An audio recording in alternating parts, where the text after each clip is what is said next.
Okay, so we've got a minute to go. We're just going to go live now. So our audience will be joining us slowly but surely, I guess. But we just have 60 seconds to go. Okay, Tim, thanks.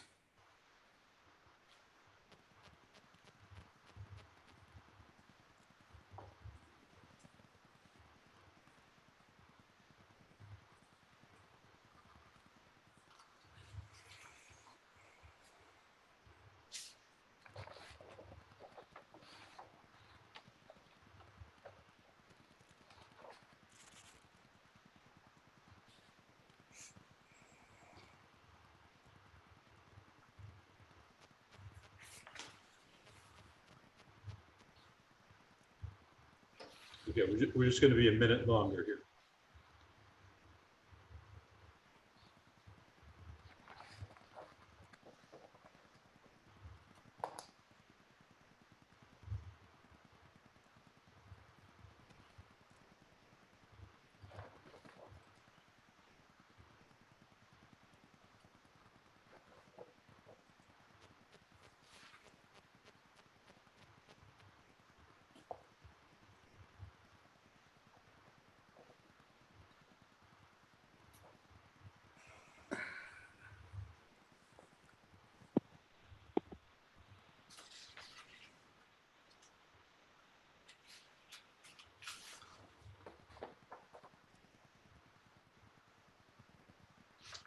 All right, Justin, that looks good now, right?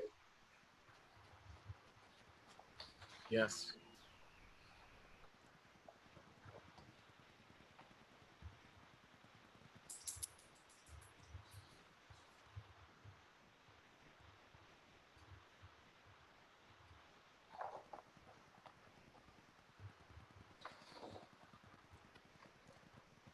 All right, minute late.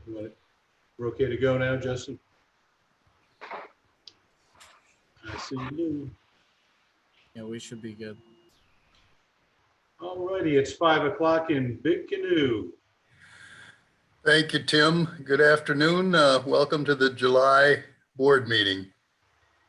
Each month I've mentioned the pandemic and our general manager has presented the resulting mitigation policies. Today, we're going to be voting on a highly controversial policy that mandates face covering, masks, or alternatively face shields if you have an aversion to masks for property owners, employees, and guests. We've had 9 positive tests of employees with additional results pending. We have credible reports of multiple property owners testing positive. Face coverings are widely believed, along with social distancing and washing your hands, to be effective in limiting the spread of COVID. We're not considering this action as a power grab and understand the negative effect on property and owner enjoyment, as well as financial consequences. It's for the safety of Big Canoe residents, employees, and guests. I'm well aware of concerns about personal liberties, discomfort, effectiveness, and dangers of masks being held by some. Today's charged atmosphere, the issue can divide the community or it can unite us in tolerance and understanding. The policy will succeed if individuals comply and they respect differing views and allow the employees to enforce the policy respectfully. There's an excellent article entitled "There is Nothing Political About My Mask" by Ken Reynolds in the recent smoke signals. We can take this terrible pandemic as an opportunity for the community to be even more welcoming, caring, and neighborly. Borrowing from a famous quote, "There is nothing wrong with Big Canoe that cannot be cured by what is right with Big Canoe." With that, Scott, I'll turn it over to you for the administrative report. All right, thank you, Bob. We launched a brand new way of communicating with the POA, which we feel is even more critical in this time than it's ever been before. We had in the past 11 different emails active in the community. It made it very, very hard to track who had originated various requests and had they been answered, and getting back to people in a timely manner. So we've greatly simplified that. There's only one thing you have to remember now, and it's called Ask the POA. So if you have a question, ask the POA. So it's askthepoa@bigcanoepoa.org. You can send an email. It will go into a system. It'll automatically get assigned to the right people. You'll get a response so that you know that we've actually received it. And then myself, my staff, the board also, we're trying to get back to you within 24 to 48 hours maximum on these requests. Next week, we will also go live with having a button on the website that says Ask the POA, and you'll be able to go to a drop down and select, is it a road issue, a maintenance issue, is it a dining issue, that type of thing, and go ahead and submit your request directly from the website. And it will also be present on the new Facebook page immediately after that as well. So 3 different ways, but all simple, just ask the POA. So that'll be a really good way, especially as things go forward with this year and new policies and, you know, all of the things that we're dealing with. Good way for you to get in touch with us. Spruce Up Big Canoe is underway. The Pine Straw guys are out and about today. I saw them putting it all over the clubhouse. It was nice to see it coming back and looking more fresh and spruced up. We have buildings being repaired right now. Rotted trim is being repaired, siding is being replaced, that type of thing.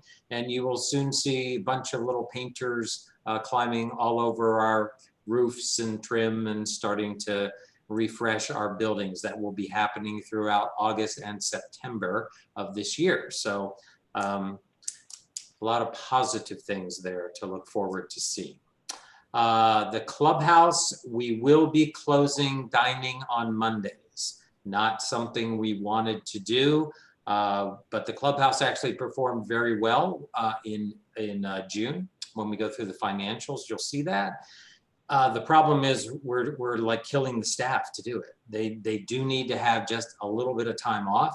And with the hiring that we're doing, we need time to train the new staff, to bring them up to the Bobby Jones level of service that Gotom started when he got here, and to make sure that they know all of our systems and processes that Robert has been writing, so that way we're not just throwing them out on the floor and hoping for the best, because we don't want to do that anymore. So Mondays will be a day that we are closed. The rest of the hours will be totally unchanged.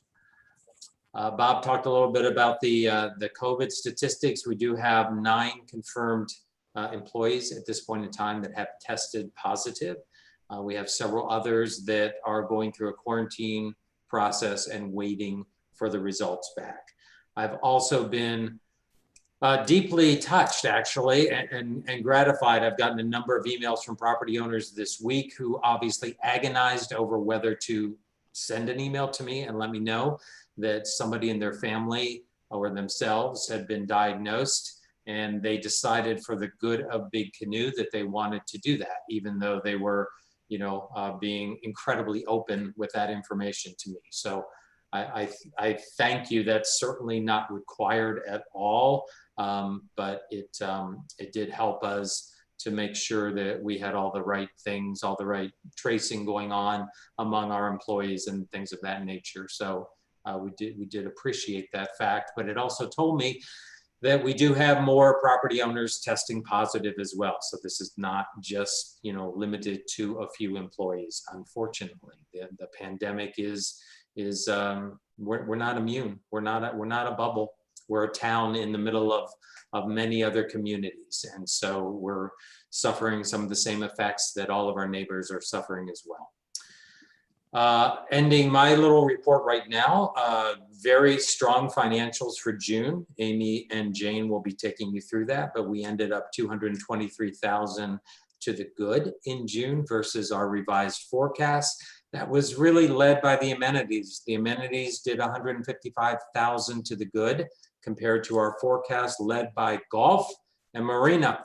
Golf was amazing. BJ and Lydell, their crew, basically they delivered not the revised forecast, they delivered the original budget, the one we had back in November.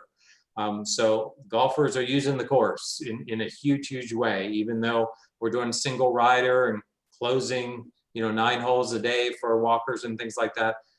We did extremely well financially. And the marina is just beyond everyone's expectations. It's beyond the forecast that we had back in November. So John and his crew are to be commended. They're doing a great job of keeping up, despite the fact I can't get a boat. They're doing really, really well. So those 2 amenities really led the way to helping us have an awesome month of June. And that concludes our report for the moment. Go ahead, Bob. Thank you very much, Scott. I appreciate that. Before I open it to the board for any questions they have of Scott, let me introduce Nicole Brook, Bobby Jones-Link, CFO, be sitting in on her first board meeting here at Big Canoe, and she'll be anxiously listening to Amy and Jane's financial report. Welcome, Nicole. Does the board have any questions of Scott? No. Hearing none, I will turn it over to Amy for the financial report. Jane's got some slides for me. She'll be starting. You all recognize this one. Our committee met in regular session earlier this week, and we reviewed June year-to-date financials and the outlook for the remainder of the year.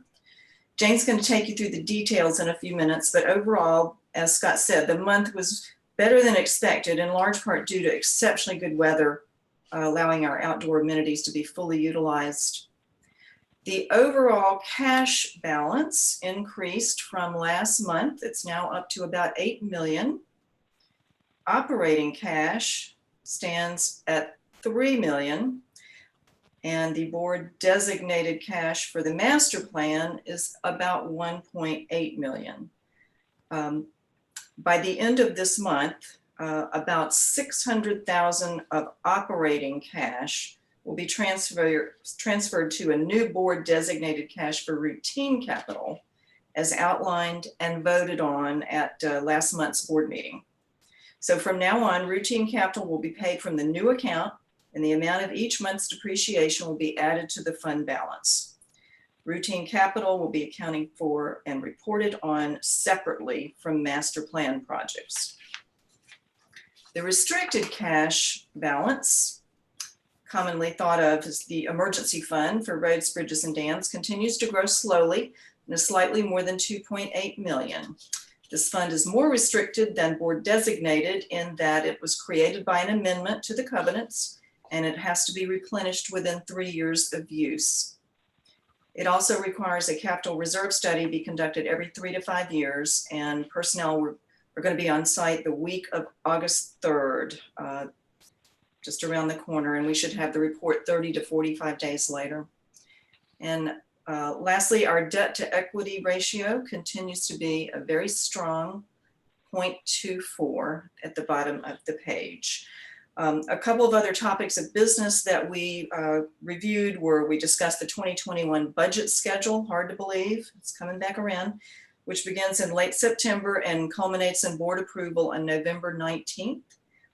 We also had property tax appeals filed in both counties on POA-owned lots. Pickens has reduced assessments, and the Dawson appeal is filed but not yet finalized. So the 3 recommendations that came out of our meeting this week, first was we were recommending approval of the conversion of the Claytech tennis courts to a more playable surface. This was deferred from March due to COVID. We had 3 bids according to policy and procedure 153, and Signature Tennis has been selected to perform this work at a cost of $124,000. The next 2 items are going to be covered a little bit later in the business agenda of this meeting, but they are to update our policy and procedure 105.2 and to do the formal approval of our incoming members for finance committee. That concludes my part for right now. Jane, if you want to take it from here.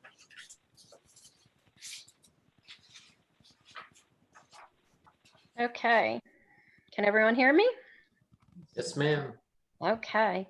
So this is where this is our month end. Our net income was about 600,000, and as Scott alluded to, the increase was about 227,000. You will see the 155 in the amenity income, and this is based off of the forecast and not the budget. New on this month's financial statements is the forecast here that we originally forecasted at 593, and then we also have an adjusted forecast here, and that's really taking your original forecast and taking the variance and showing what that is at 820. Now I understand that that says 820, but we opened a little bit quicker than what we did on the forecast. And based on what is going on with the COVID, I don't know, I really truly think that later in the year, in August and September, we may see some closures a little bit from where we are, especially I see some stuff, and we'll go through that here in a minute, but in the fitness center. So I do think at the end of the year, we'll be closer to that 593. So to give you a little bit of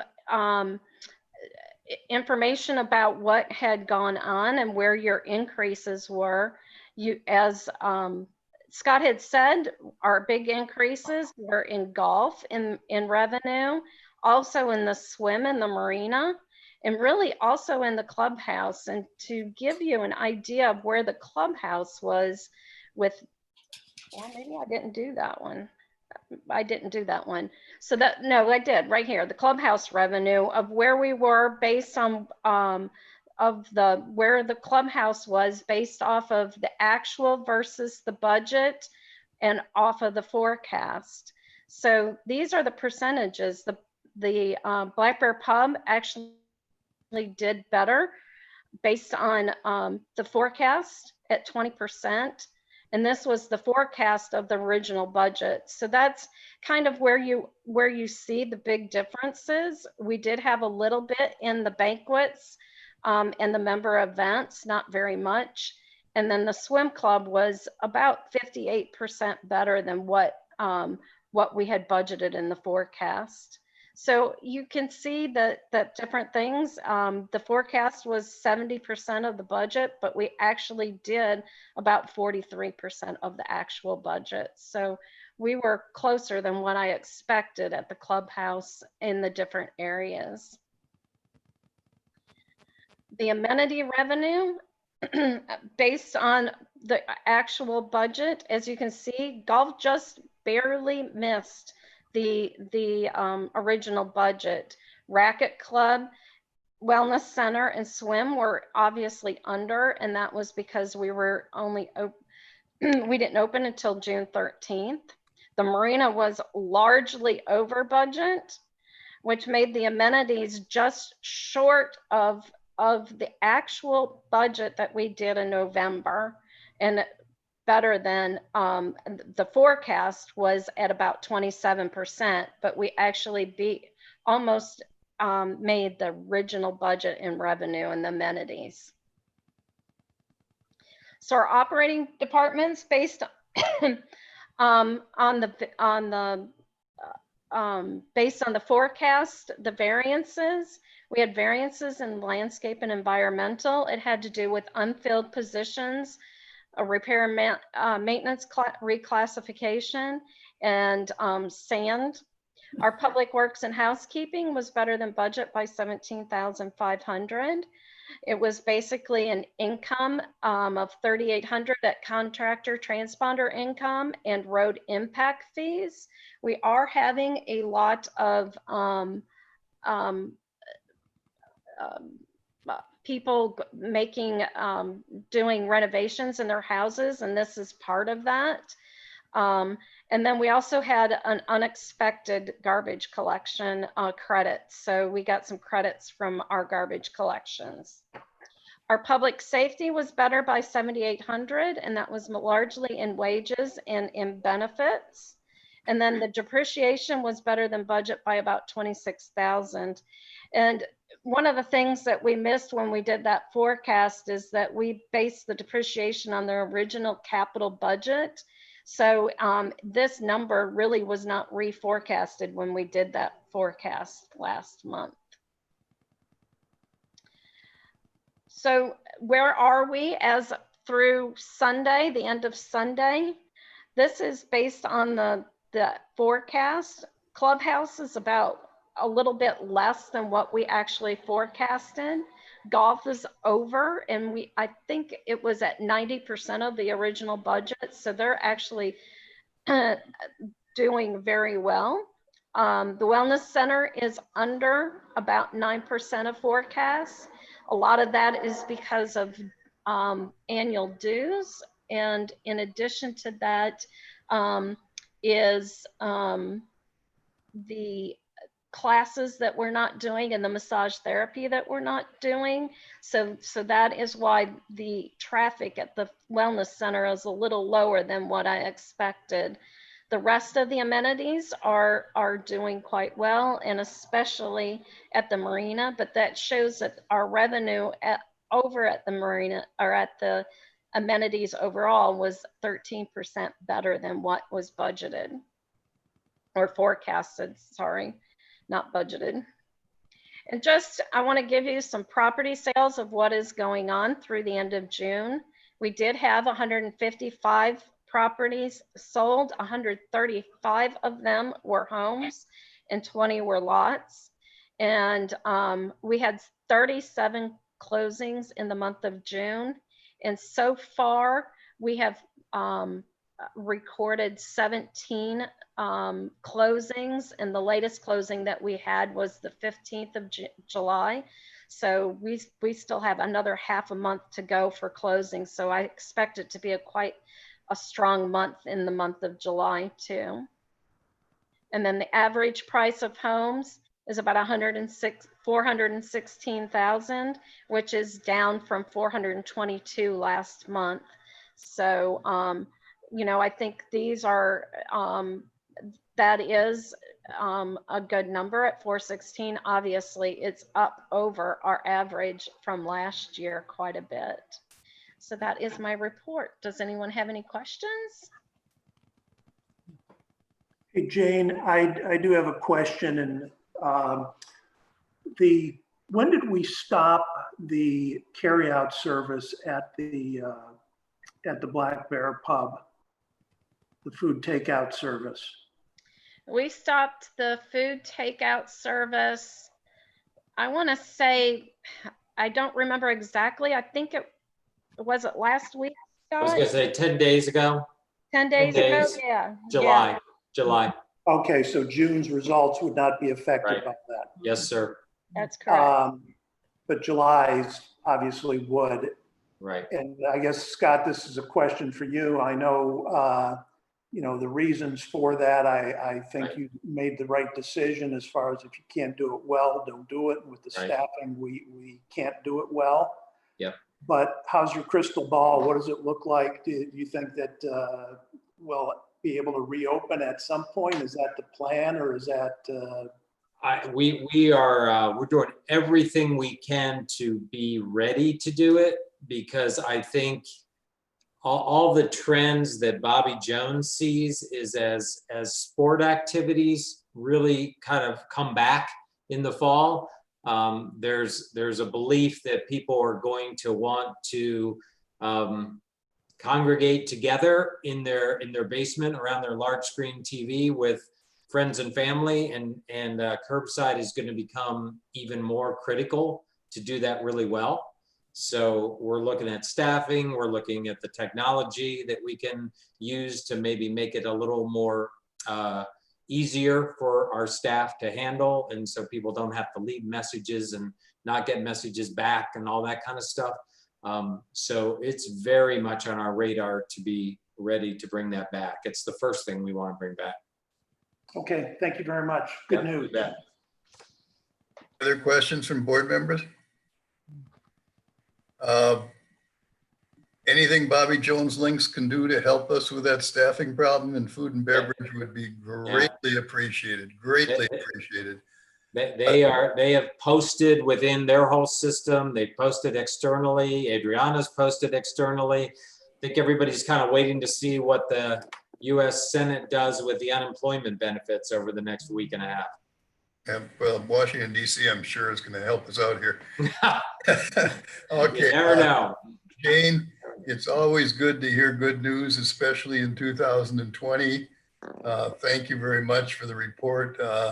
Couple of notable, BJ and his staff, thank you for the results, and the marina, John Lipkowitz and that dedicated group that worked there to make it a fun experience, and your results are showing. Okay. Thank you. Hey, Bob, one other thing too, food and beverage actually came within striking distance of breaking even for the first time since I've been a property owner. So we lost $1.13 on every dollar we made, but that's way better than where we've ever been since I've been here. So Scott, I don't think I heard that clearly. You want to say that again? it's way better than anything I've seen since I've been here. So that's kind of why we decided, you know, they got to have Monday off, because they're just the folks are killing themselves to do it. So We appreciate again, all you're doing there. they're doing a nice job. Thank you. Next on the report, Jane mentioned housing sales. Phil, do you have anything to add from a developer's perspective? Yeah, we've got a lot of good news. I'm adding to Jane's notes. Home sales are phenomenal. Jane alluded to that. We only have 78, this is according to First Multi-List, which all the real estate companies subscribe to.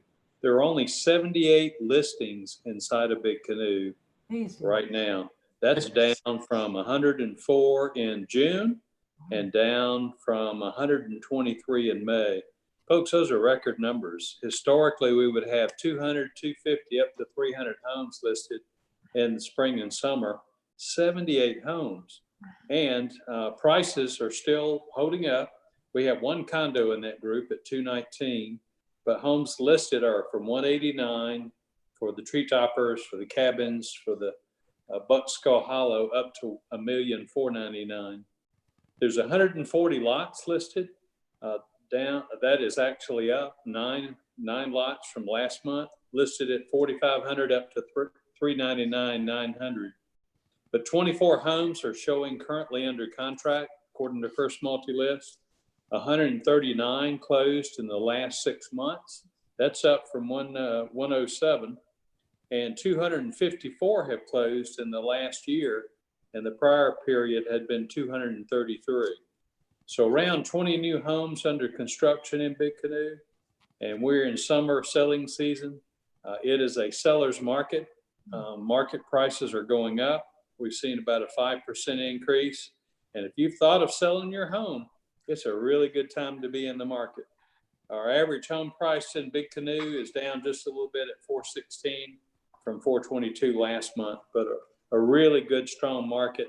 And people are really coming up from the metro Atlanta area, Chattanooga, Birmingham, looking for a good, safe place to be and wanting to be away from the city with the gates and with the serenity of Big Canoe. So great news from the real estate side. Bill, thank you. That is absolutely wonderful news. And on the other hand, if you have friends or family that are looking to buy, hurry up. We're almost sold out. We need houses. Okay, next on the agenda is rules and regulations. We're not going to have a vote on that this month. There was a typo on the memo that pointed property owners to which rules and regulations changed. So we're going to give property owners another month.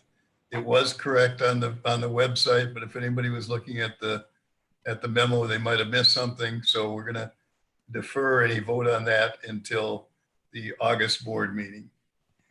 And next is Regis. Do you want to give a quick update on a couple of questions on the bid process at Creek 9 and what those plans are based on? Certainly, there were a couple of questions that came in through the old version of Ask the POA. And actually somebody asked me in person too, but the question was, are we going out using the drawings or the design concepts that Bill Bergen presented last November, December to the property owners. Bill Bergen, of course, is the golf course architect. The answer to that is yes. He is going out for bids. We are not actually going out for bids. Bill is the architect, the project manager, and the general contractor. So our contract is with Bill. He is going out to 7 qualified golf course construction companies that he has had good experience with in the past. Those bids are due back on the 29th of July. And then on August 3rd, he is going to be sitting down with Lydell Mack,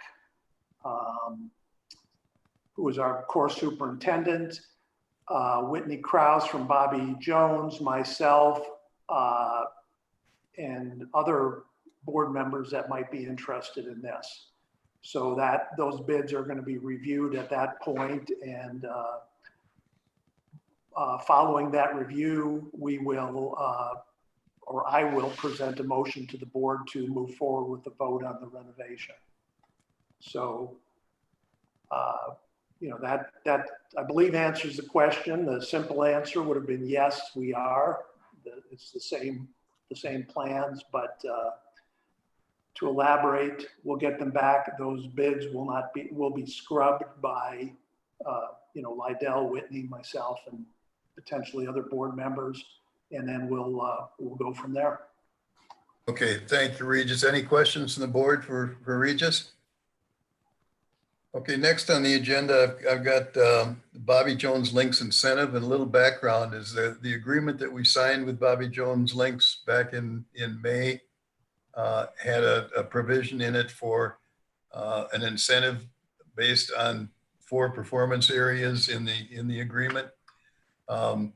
You heard about the difficulty of forecasting from Jane. We had extremely positive finances that were pleasantly surprising. Those surprises could turn to unpleasant overnight. So it's a difficult, forecasting is a difficult job that Jane and her staff do very, very well. But in this year, it is not a normal forecasting. It's very abnormal. Because of that, I've talked to Bobby Jones Links and Whitney Krause, one of the managing partners, and said that incentive fee, he actually brought it up first, doesn't make any sense. We need to do something different in 2020. So I am going to make a motion that we can have a discussion on if we can get a second on it. And the motion is that I move that we accept the Bobby Jones Links approved proposal. It's approved by Whitney with the latest change today. He agreed to, said it was very positive change. Due to the uncertainties of the COVID-19 pandemic, we based their 2020 incentive fee on the following accomplishments: net income of $593,000 or more, manage the food and beverage loss forecast at $722,000 to less. Improve property owner satisfaction based on 2 specific questions in the recent survey, and the improvement from this survey to the survey done at the end of the year. Those 2 questions are: how do you rate your overall satisfaction with Big Canoe? And how do you rate the dining experience in the clubhouse and veranda? Achieving a successful property owner vote on the Creek 9 renovation, and a successful vote on the capital contribution fee, and to develop a system whereby strategic objectives are flowed down to all management employees. The board will subjectively assess. So these are not hard and fast. This is up to our assessment at the end of the year. Bobby Jones Links performance for July through December, to determine if Bobby Jones Links gets all, some, or none of the incentive fee. The full incentive fee for 2020 would be $17,500, which is 7 months times the annual incentive fee of $30,000. Is there a second to that motion? I'll second. Thank you. Discussion. Yeah, Bob, as you're well aware, I am not in favor of this at all. Quite frankly, this was something that was discussed with Bobby Jones when we negotiated this contract. We settled on 4 metrics that the incentive would be paid on. One had to do with the property survey, a favorable rating by 90% of property owners. There was a metric dealing with financial performance of the clubhouse, one on net income for everything but the clubhouse, and then the flow down of goals and objectives. Now, at that time, when we were negotiating these, Bobby Jones asked to, why don't we just make this subjective based on how the board assesses their performance? To me, an incentive is something you pay based on the achievement of a goal. A subjective assessment of their performance is not an achievement of a goal. Therefore, I think it's totally inappropriate for us to pay them based on said subjective assessment. I mean, everyone that's been in business for the last 20 years knows what a SMART goal is, and the first 2 are specific and measurable. A subjective assessment, again, is not specific, it's not measurable. Now, I understand fully well with the difficulties in forecasting. So 2 out of the 4 metrics that are currently in the contract have to do with the performance against the revised forecast. I have no problem in replacing those with a goal that is specific and measurable. For example, the Bobby Jones proposal says manage food and beverage loss of $722,000. What does that mean? Bobby Jones or Scott mentioned, and I guess Tom is going to make a presentation in the not too distant future of a 17-point plan for improvement of the clubhouse food and beverage operation. Instead of leaving this at a very undefined manage food and beverage loss, and then we make an assessment, a subjective assessment at how we think they did at managing that loss, why don't we replace the financial metric with implementation of their 17-point plan? The incentive right now, there is all they're saying is improve. It doesn't say improve by how much. So the overall performance in the overall satisfaction rating was a base of 7.8. 8.0 is considered satisfactory. So they can improve by 1 percentage point to 7.9. They would earn the incentive, but the overall rating would be less than what the board considers satisfactory. So I disagree with this proposal. Quite frankly, it was discussed when we negotiated the contract.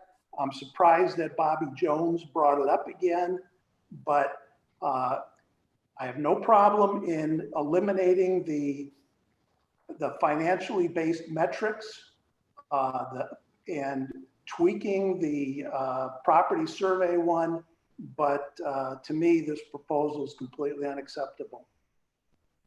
Okay, are there other comments? Bob, this is Wayne. I think we might want to go to another board discussion on this completely before we vote up or down on it. You want to defer this? I do. I think we need to defer it so we can examine all the points collectively. I think that would be a good idea. Okay, does anybody else want to defer it? I agree. Okay, we're done. Okay, we'll move on to the next item on the agenda, which is Amy. You've got a couple things, financial committee nominees and 105.2 procedure update. Yes, I do. 105.2 is a policy and procedure that currently deals with special and reserve assessments, which we've had in the past. Don't have any right now. But it codifies how they're collected, where they're located, how they're reported on, and reconciled every month. And this is simply to add the board designated the $25 per month earmark that we started this year. This is just to add this to this same procedure, so it will mirror the same procedures that we've always used on other assessments, not general assessments, things that are not general assessments. I think everybody's got a copy of the actual change to the policy and procedure. It's just literally word for word how it's done in the other two categories, special and reserve, but the board designated is added to that. Does anybody have any questions on it? It's a pretty simple change. We've been doing it all along. This is just to codify what we've, what we have been doing and what we should be doing. Would somebody like to make a motion? I'll make a motion. In a second? I'll second. Okay, any other discussion or questions? All right, Amy, thank you. All in favor, say aye. Aye. Opposed? I'm hearing 6-0 unanimous. And for the nominees, Amy. And the nominees are. Yeah, who are they? We're nominating Elaine Fitzgerald to take over Scott's position starting next month and running through December 2023. She agreed to serve an extra year since she's joining less than halfway through. She has a degree in risk management, many years with Allstate in national and regional responsibilities, 18 years as a financial advisor at UBS, graduate of Leadership Big Canoe, and helped out in the POA office for about 6 months before volunteering for this committee. Jim Keneally is being nominated for a 3-year term starting January 2021 through 23. He has undergraduate and higher level degrees in higher education. He served in senior level positions, vice president or president of several universities, and has extensive experience with strategic planning, financial management, and business development. He's currently VP of Student Affairs at UNG, University of North Georgia. Bill Thurber has an accounting degree, an MBA in corporate finance, 40 years of experience at a variety of companies, serving as a VP Finance, CFO, and Treasurer. He was recently Executive Vice President of Finance for a large distribution company before he retired. He's been on his Big Canoe neighborhood board for 10 years, so he knows how this works. Those are our nominees. Okay, is there a motion to accept? I make a motion, we accept. I'll And a second second? it. Amy, looks like you've got a strong slate of candidates. We really do. We really do. Continue on with that valued input from the finance committee that you and Scott and all of the others have done this year. Thank you. Great job. Any other questions or comments? We've all had a chance to look through those, and I have a comment. I want to draft Mr. Keneally right now for the strategic plan update. He'll be good. it's probably happening in the beginning of the year, so you probably have to defer from Amy committing to that one, but sounds like a plan. Well, we won't have him too hard at work until January, so. Okay. So time to vote. All in favor, say aye. Aye. Aye. Opposed? Aye. Another 6-0, I think. Okay. Next on the agenda is COVID-19 policy. This is a policy, as I said at the beginning, that is going to have strong objection from a number of property owners in Big Canoe. And as all of our board decisions are, we always make it with what is in the best interest of Big Canoe. This is certainly no exception. So I am going to read a part of the resolution for the policy, and then I'm going to turn over when we get into specificity to Scott to read the specifics. This was, of course, reviewed with legal, and we are absolutely unquestionably within our rights to do this mandate, and this is what it is. So we're going to start out with some legal. Whereas a growing number of Big Canoe employees and property owners have tested positive for COVID-19, and due to the growing health and safety concerns for all the Big Canoe employees, property owners, and guests due to this global pandemic, and whereas in an effort to help prevent the spread of COVID-19 and for the protection of all Big Canoe employees, property owners, and guests, and in conformance with guidance from the Georgia Department of Public Health, the Center for Disease Control, and Governor Kemp's executive orders and COVID-19 task force recommendations, the Big Canoe Board of Directors, in conjunction with consultation with the general manager, have determined that additional safety measures are necessary. Therefore, the POA Board of Directors and POA management are issuing the following new policy and procedures. And here it is: effective immediately and until further notice, all property owners, guests, and employees are required to wear a face mask or shield when using any amenity or POA building. If you do not have one, a mask will be made available to you. And for the specifics on each of the amenities, I'll turn it over to Scott. Okay, thank you, Bob. I hate to read things, but I'm going to read these to make sure that the wording is exactly correct. More specifically, when dining at the clubhouse, a mask must be worn at all times until your food or beverage is served. So you wear it to your table and you wait until the food actually arrives. The bar area of the Black Bear Pub will be closed for seating, as it's impossible to serve you safely in such close proximity. In compliance with the latest state of Georgia executive order, page 14, item 3, all persons entering the wellness center will be subject to screening. This will include a temperature check and asking you several questions. Additionally, you are required to wear a mask at all times when using the fitness center equipment and center. When using the pool facility, masks must be worn until patrons are either on the pool deck, on the beach, or on the water slide. Pool furniture cannot be moved as it has been positioned to ensure proper social distancing. Per the Georgia Department of Public Health Code, the maximum number of people allowed in the swim club is limited to 250 people.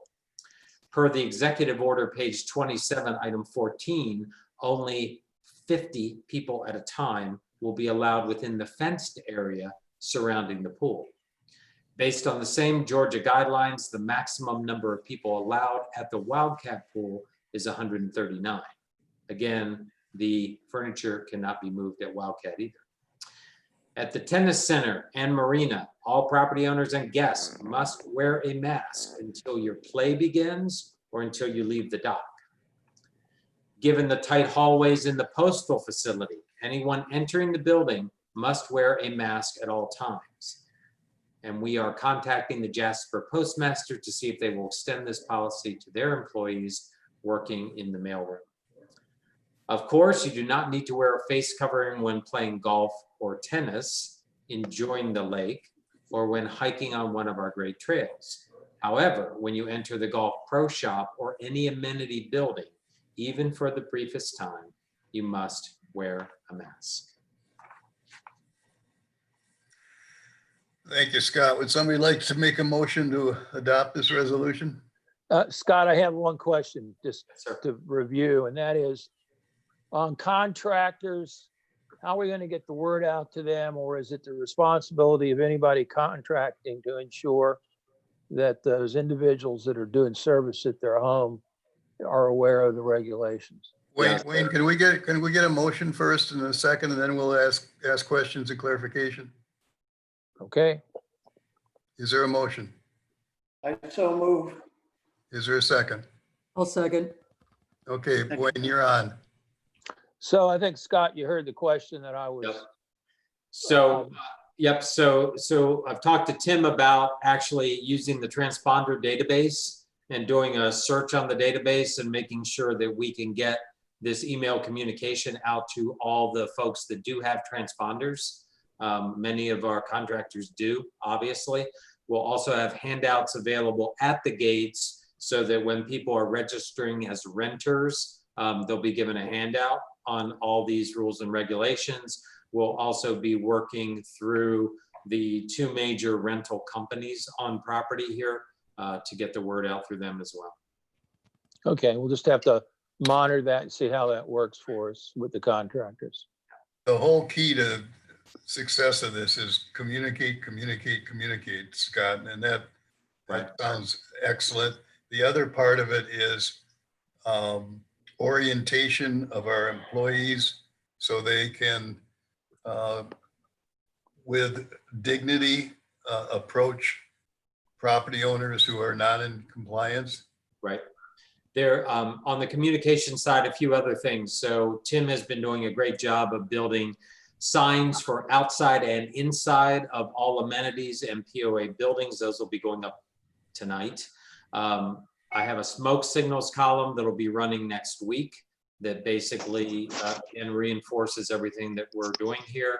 There'll be a Facebook post going out tomorrow on our official Facebook page. An email send will be going out to all property owners from Tim. And again, like I mentioned, handouts at the gates. In addition, I've created a policy, a script for all the folks working at the desks, whether they be at the clubhouse or they be at tennis center or the wellness center, basically helping them in terms of if someone comes in and they don't have a mask, what do you say? We will have masks available. So if by chance you get there, you forgot your mask, there will be masks available. And if for any reason someone is uncomfortable wearing a mask, the team will know what to say. And God forbid, I don't expect this to happen, but if somebody becomes belligerent or something like that, we certainly have rules and regulations, we always have, that cover those situations. And I've talked to Chief Ricky today about how we're going to enforce them. So I don't expect that to happen because we're doing this for the good of each other and especially for the good of our employees who are very nervous about all the people that they're interacting with. So this is, the neighborly thing to do. Yeah. The first line of defense is going to be the cooperation of everyone to wear a mask. The second line has got to be employee enforcement and not property owner to property owner. We just can't have that, please. Any other questions or comments before we call the vote? All right, all in favor, say aye. Aye. Opposed? 6-0. Okay, next on the agenda is Candy. You've got comments on Ask the Board and questions? Yes, I'd like to go over some of the major ones that we received this past month, and keeping in mind that as a comment Scott made a few minutes ago, everything will be, all questions going forward will be going to Ask the POA, however, then forwarded to us for any specific questions. Under rules and regulations, we had 5 questions and concerns.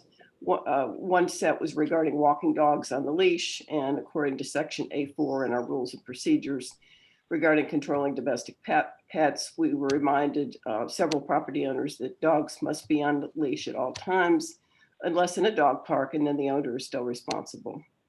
The other 2 were related to section A13, rules for business and commercial endeavors. Several property owners came to us noting that One property owner and a non-property owner were cited for conducting their respective business operations using Big Canoe's amenities for non-property owners. And those were terminated pretty quickly. COVID-19, there were 3 questions. One regarding the POA financial statements, which were revised via COVID-14, the forecast in May and June. The questions were regarding reconciling the original 2020 budget. It was a very extensive question. Our Finance Committee Chair offered, and it is located, a lengthy description of the concerns and questions this property owner had. It's on our POA website under POA meetings, board documents, about a 4.5-page detailed Q&A. There were concerns regarding social distancing at the swim club venue and the Wildcat pool and other steps to ensure the safety of property owners and employees with the increase in positive cases. And of course, that's been answered tonight with the board recommendations and vote. The third under COVID-13 was the concern with pausing the takeout and curbside options at the clubhouse. Understood the time period was profitable. So why is there a staffing change? And I think Scott, as an update, this question came in over 2 weeks ago, but as an update, Scott explained tonight the challenge of keeping the staff and then deciding where to deploy that staff. And of course, that may change with the other changes to return to curbside delivery. Under amenities, there were 2 questions, one regarding the entry fee for the outdoor swim clubs. This owner was concerned because the golfer's amenity package does not require a swim club fee. The answer is currently there's actually a number of different amenity plans. And if a property owner joins both the wellness and tennis center or golf amenities, swim privileges are included. Currently, Bobby Jones Lanks is leading a review of simplifying these amenity plans and reviewing the whole amenity structure. The second question was regarding the status of the bocce ball courts, leaks for fall, and a pavilion. Currently, the new courts are not playable due to structural issues. Other buildable alternatives are being reviewed, and on Monday, July 27th, the Audit and Risk Committee is presenting its findings and recommendations to the work session. The results of this meeting will be communicated to the property owners and areas requiring improvement for future projects. And lastly, there have been questions regarding our POA website regarding just the location of information. So I thought I would use this opportunity to review those. One area is just going into the POA portion of the Big Canoe website, and that subject category is found at the top of the website after you've logged in, and it's the last of 5 or 6 different subjects. So if you're going in, if you want to find Ask the Board FAQ or meeting notes from board work sessions, you click on POA, then go into meetings and then into board documents. Or if you want to go into just the board minutes for meetings as of today, you go into meetings and then minutes, and there will be monthly minutes from 2018 to year-to-date 2020. And then lastly, if you want to go into, there's a totally separate category under POA called financials. And this is just a tremendous amount of information, from administrative reports to summary of operations, measurements and tracking, our budgets, and audited financial statements from 2016 or 2017 to 2019. So just a ton of information. But if you have any questions, I welcome those in our Q&A session tonight. But the Q&A report that I just went over is on the website. Andy, thank you very much. Sending out that information right now is very important. I think we need to send out an email with those links and how they can find the details. People are obviously very interested in what we're doing in work sessions, and those notes are posted online and are available. So thank you. Are there any other questions or comments of Candy? If we have finished conducting our normal business, I'll ask for a motion to adjourn, and after we adjourn, we'll reconvene for property owner questions. I have one other, I'd like to clarify something I said in my tirade on the rant on the Bobby Jones incentive. I don't want any property owner or any other board member to get the impression I am somehow anti-Bobby Jones, or I have become disillusioned with Bobby Jones or disappointed in their performance. Far from it. I think Bobby Jones and Big Canoe are going to do a lot of good things together. My only concern was specifically with respect to the incentive clause of the contract. So again, nothing in that is to be inferred that, I think we've done, buyer's regret, so to speak, with respect to signing that contract. I just wanted to clarify that. Okay, thanks for that clarification. Anything else before we have the motion to adjourn? Okay, who would like to make that motion? I'll make the motion to adjourn. Is there a second? I second. And hearing no conversation, I will call for a vote. All in favor, say aye. Aye. Aye. Opposed? And for the property owners, please submit your questions, and we're ready to respond. You got anything yet, Tim? We do. We have a good audience. Just real quick, let me just go to the questions. Jim Braley, lot 2085. Great decision on face masks and so forth. Everyone needs to cooperate to get us through this. Your comments. Jim, thank you for the comment about being a great decision, and you are spot on that everyone needs to cooperate. And if we do, we're going to be a better community than we were yesterday. Thank you. Roger Hackler, lot 8107. I strongly agree with Regis regarding the BJL incentive. SMART goals are critical. Subjective evaluation runs the risk of bringing into question the integrity of the entire process. Okay, I will take that and say thank you, Roger, for your comment. And we'll take that in consideration as we further discuss how we go forward with the 2020 incentive. All right, Mark Green, lot 2463. I agree with these measures. It is time to get serious about safety. SMART. Thank you, Mark. Yeah, Mark, thank you for your continued support. And yeah, we've had a reprieve for 4 months, and that reprieve is over. Meg Rooney, lot 2066 asks, what about the required 2 readings before a rule can be voted on, referencing the COVID policy you discussed tonight?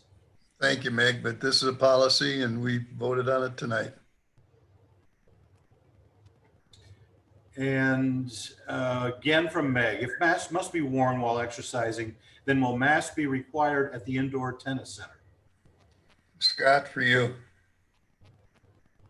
Short answer is yes, and we're working with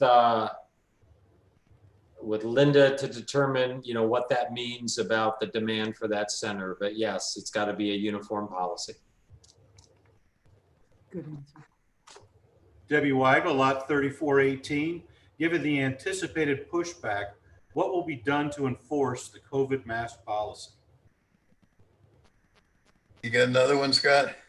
Yeah, again, we're relying on property owners to do the right thing per this policy.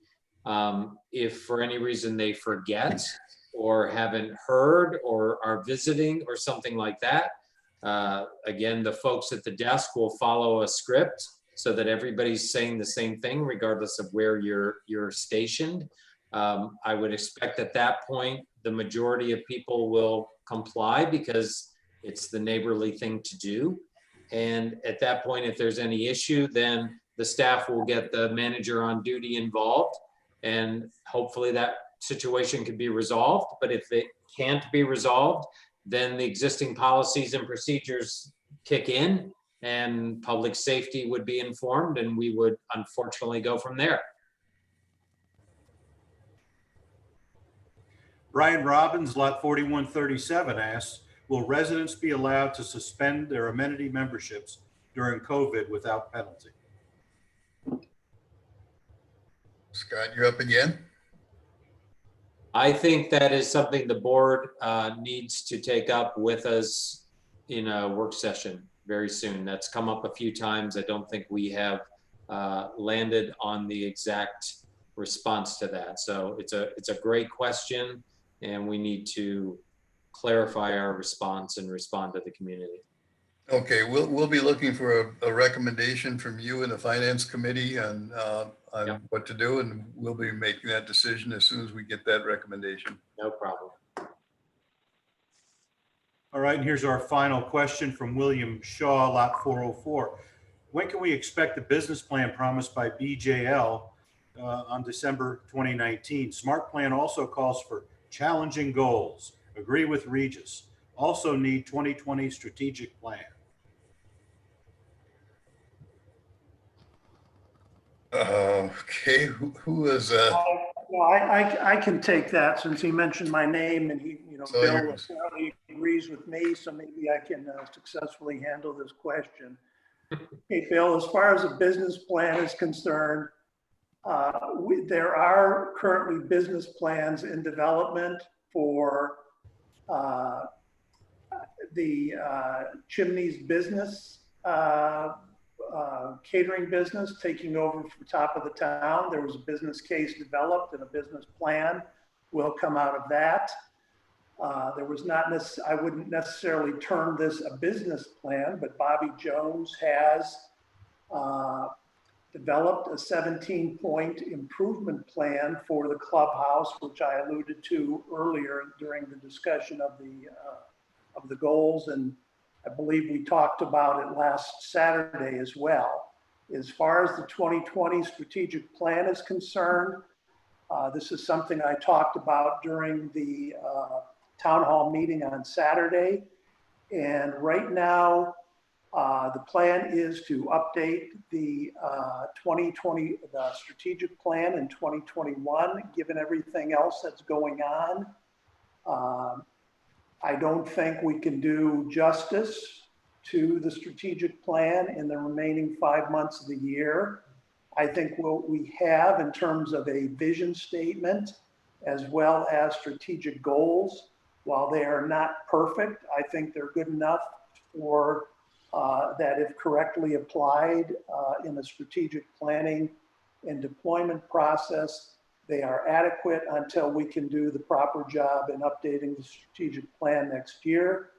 I will be asking for volunteers, property owners to participate in this exercise. So certainly stay tuned when that notice goes out. and you already named one volunteer right from the finance committee. That's good. Good Well, I'm start. wrapping him. He's on the committee. He's Got it. Tim, anything else? Thank you, Bob. That completes the Q&A. Okay, we thank everybody for participating. Thank you, property owners, for the questions. And I think it's time to sign off. See you all later. Cool.